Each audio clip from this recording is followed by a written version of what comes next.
दोस्तों आज की इस वेब सीरीज को देखकर मैं इतना ज़्यादा इमोशनल हो गया था। इससे पहले आज तक मैं इतना दुखी कभी नहीं हुआ, क्योंकि आज की इस दुनिया में लोगों के अंदर से इंसानियत खत्म होती हुई जा रही है और लोग धीरे धीरे स्वार्थी बन रहे हैं। और इसके पीछे सबसे बड़ा कारण होता है दोस्तों पैसा, क्योंकि पैसा आज की डेट में वो चीज़ है जो इंसान से कुछ भी करा सकता है और जिसको पाने के लिए एक आदमी किसी भी हद तक जा सकता है। और दोस्तों ये तो अभी शुरुआत है, आने वाले समय में इसका आपको एक भयानक वाला परिणाम भी देखने को मिलेगा। तो जहां पर सुधा अपने बॉयफ्रेंड से इतना सच्चा प्यार करती है कि इतना प्यार तो इसने आज तक अपने माँ और बाप से भी नहीं किया होगा, तो वहीं रंजीत इसकी इसी मासूमियत का गलत फायदा उठाता है और उसको धोखा देता है। दरअसल बात ये होती है कि शहर का सबसे बड़ा गुंडा यानी टोनी अपने चमचों के साथ मिलकर रंजीत को बेरहमी से पीटता है, क्योंकि 6 महीने पहले इसने इससे 20 लाख रुपए का कर्जा लिया है, अभी तक एक भी पैसा नहीं दिया है।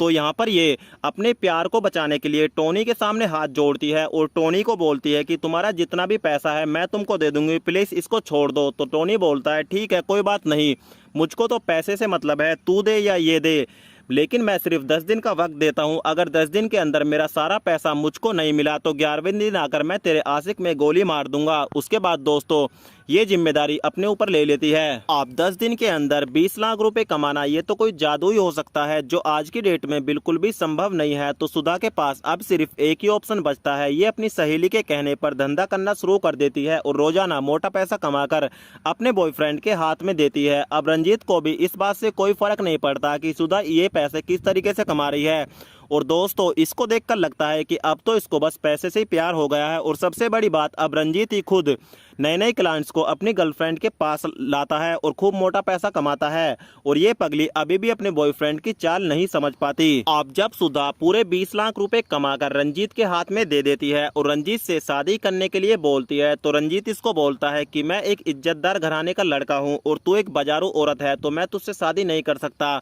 तू अपने लिए कोई दूसरा लौंडा ढूंढ ले। तो अब दोस्तों सुधा को समझ में आ जाता है कि कर्जे का तो एक बहाना था, रंजीत ने तो इससे सिर्फ पैसे कमाना था। उसके बाद दोस्तों इस सदमे को बर्दाश्त नहीं कर पाती और यहीं पर बेहोश हो जाती है। अब एक अनजान आदमी सुधा को अपने घर पर लेकर आता है और सुधा की कहानी सुनकर इसको काफी दुख होता है। उसके बाद ये सुधा से शादी करके इसके जख्म को हरा कर देता है।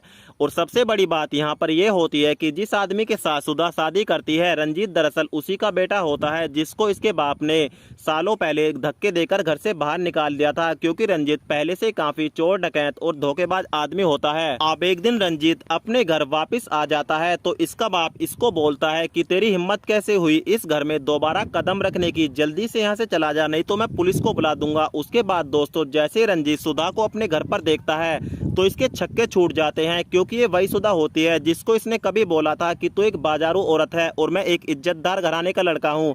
आज वही सुधा इसके बाप की पत्नी बनकर इसकी माँ बन गई है। आप सुधा रंजीत की तरफ मुस्कुराकर अपने पति को बोलती है, कोई बात नहीं, अब तुम मेरे बेटे को घर से बाहर मत निकालो, मुझको लगता है कि अब इसको सबक मिल गया है। उसके बाद दोस्तों रंजीत का घमंड चूर चूर हो जाता है और कहानी यहीं पर समाप्त हो जाती है।